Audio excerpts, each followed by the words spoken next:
My dear students, our dear parents, who are present here, and also our dear teachers, a joyful greetings of peace and goodwill. Pax et bonum, Pax et bonum, peace and goodwill. peace and goodwill. The month of October is a very special month because I think if we have to check our calendar, it is where that we have lots of activities. It's the mission month, it's the vocation month, and it's the culmination of season of creation and other activities and the Holy Rosary Mass. And today we are celebrating two important activities of our school, and this is the season of creation and the month of the Holy Rosary. Our gospel reading today would speak about prayer. And usually we are faced with this question, paano po ba ang magdasal? At ano ba ang aking ipagdarasal? Palagi po, alam po natin sa buhay natin bilang Kristiyano, para bang hindi natin alam kung ano bang dapat nating dasal. At hindi natin alam kung ang ating dasal ba ay pakikinggan ng Diyos. Today, in our gospel reading today, we have heard that our Lord Jesus Christ would remind of His disciples that prayer is about life. And this is about being persistent in prayer. Hindi lang po tayo magdarasal dahil kailangan natin at may kailangan po tayo. Hindi lang dahil tayo magdarasal dahil ito isang pagkakataon. Hindi lang tayo magdarasal dahil tayo nagpapasalamat. Bagkus, ang pagdarasal ay patuloy habang tayo nabubuhay. Isang bata pong tinanong ng isang katekista, nasabi niya, ano ang dasal sa iyo?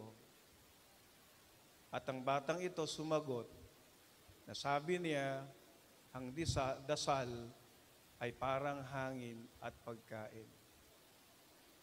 Pagkain para lumakas ang katawan. Hangin para tayo patuloy na mabubuhay. It was a very meaningful answer, which is true. Prayer is like a food that we take and an air that we breathe. Because if you don't take food and you don't breathe in air, then we know what will happen to us. The same is true with our prayer life. But the lesson of the gospel today is this, that let us be persistent in prayer. Lagi tayong nagdarasal. Kahit paulit-ulit po ang ating dasal. Dahil alam po natin na ang Diyos ay hindi po nakakalimot sa ating mga panalangin. Prayer is not installment. Why? Because the blessings of God is not installment basis. Dahil ang pagkakalob ng Diyos ng biyaya sa atin, ay pag nagkaloob ng Diyos ng biyaya, ito'y siksik, liglig at umaapaw. Patuloy na pinagkakalob ng Diyos ang kanyang biyaya sa atin araw-araw. Pinagpapala tayo ng Diyos araw-araw. Mula pagkagising hanggang sa ating pagtulog. Binibiyayaan at pinagpapala tayo ng Diyos araw-araw, minuminuto, at bawat sandali ng ating buhay. Kaya nga po ang pagdarasal ay hindi lamang kapag kailangan, kundi sana katulad ni San Francisco de Assisi, ang ating buhay ay isang dasal sa Diyos. Habang tayo'y may hininga at tayo po'y nabubuhay, walang humpay tayong magdarasal sa Kanya. Ikalawa, gusto ko rin pong bigyan ng diin ang pagdiriwang ng panahon ng paglikha. Why do we celebrate today the season of creation? Ang panahon ng paglikha ay panahon na napapanahon sa lahat ng panahon. Dahil ito ang panahon at dahilan ng lahat ng pagkakataon. Ulitin ko po, ang panahon ng paglikha ay panahon na napapanahon sa lahat ng panahon. Dahil ito ang panahon at dahilan ng lahat ng pagkakataon. Amen? Ang paglikha ng Diyos ng lahat ng bagay sa simula ay hangarin ng Diyos ang kabutihan. Sa huling araw ng kanyang paglikha, winika niya ang ganda at ang ayos at ang mabuti ang lahat. Everything is good. Napagandang plano ayon sa dakilang kabutihan ng Diyos. Everything is good and made perfect. That is why we always believe that God continuously bringing us, binabalik tayo sa kaisipan na simula sa pagkalikha ng mundo, andun ang kabutihan ng Diyos. Tinanim ng Diyos ang kanyang kabutihan sa bawat puso ng tao, sa bawat Kristiyano. God has inscribed, God has planted, God has written down His goodness in the very heart of Christian. Kaya nga po, napakaganda ang plano ng Diyos. Pero ang lahat ay binago ng tao dahil sa kaniyang kalayaan at pagpapasya. Hindi tayo naging karapat-dapat at mabuting katiwala ng kaniyang biyaya. Dahil dito, ang kapayapaan at hustisya ay nawawalan ng tunay na saysay. So hindi po naging maayos ang takbo ng buhay. Naging masalimuot, maraming problema at kalamidad at walang humpay na hidwaan ng tao ang digmaan sa Israel, ang bayang pinagpala ng Diyos. At ito sa isang kadahilanan, ang kawalan ng kapayapaan at hustisya. Kinikilala po natin na ang Diyos ay siyang bukal ng biyaya. God is the source of all blessings. God is the source of all goodness. Ang Diyos ang siyang bukal ng biyaya at kabutihan.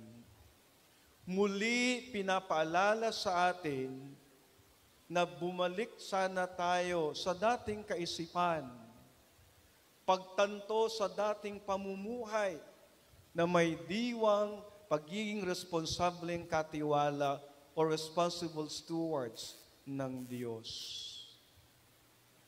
Minamahal naming mag-aaral, mga guro at magulang, ang taunang pagdiriwang ng panahon ng paglikha ay pagkakataon para buksan at ipamulat na lahat ng bagay ay magkakaugnay. Ang Diyos, ang tao, ay magkaugnay. Ang tao at kalikasan ay magkaugnay. Ang Diyos, ang tao at kalikasan ay magkaugnay.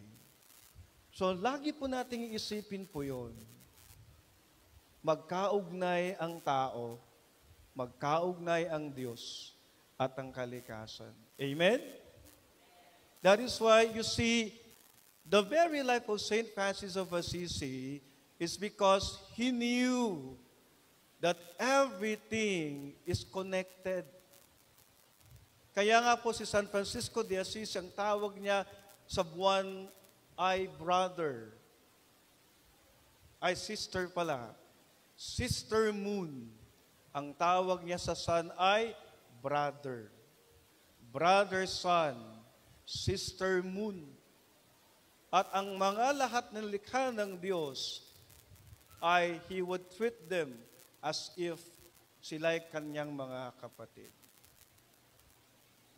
We may be thinking and wondering, but I think the spirituality of Saint Francis of Assisi is reminding us that let us not forget that we are connected with nature, with God, and with one another.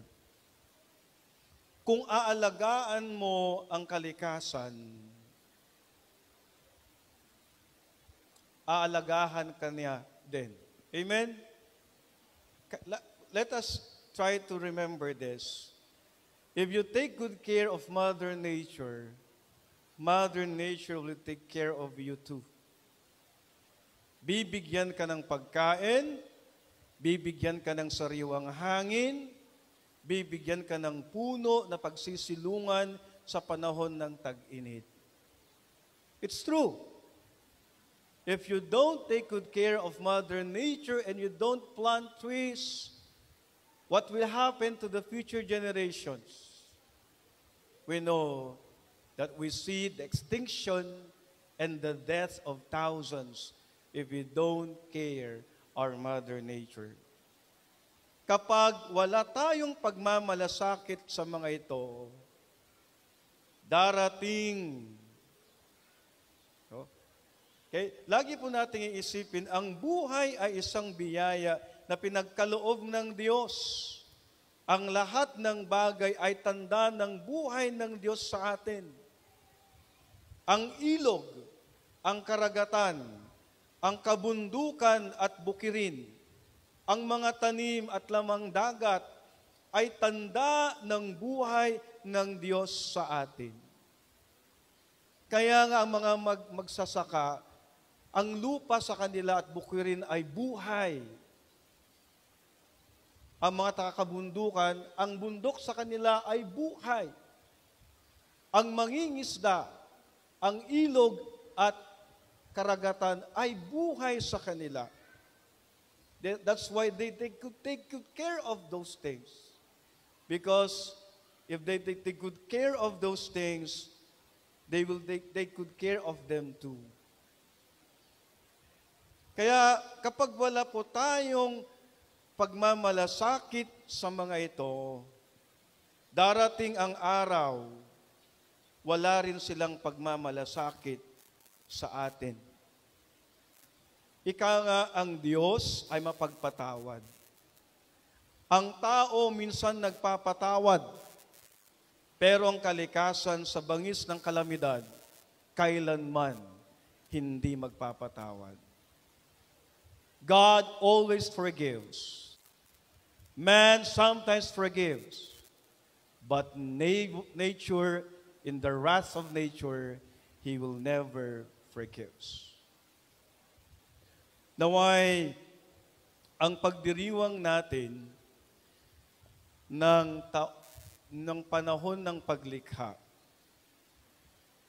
ay maging daan ng kamalayan ng pagmamalasakit sa kalikasan, pagmamalasakit sa kapwa, at pagmamalasakit sa sarili. Dahil tayo'y magkakaugnay. Naway hindi lang po accessories ang gagawin po natin mamaya. Kung sino ang creative bag, kung sino ang creative costume. But I think the meaningfulness of its celebration is this, that we lived by its essence and meaning. na naway maging ganap po tayong maging responsableng katiwala sa lahat ng bagay na binigay ng Diyos sa atin. Tayo po'y isang mag-aaral ng Our Lady of Fatima, a Marian School. At tayo po'y inspired by the greetings of St. Francis of Assisi, Pax et Bonum, peace and goodwill.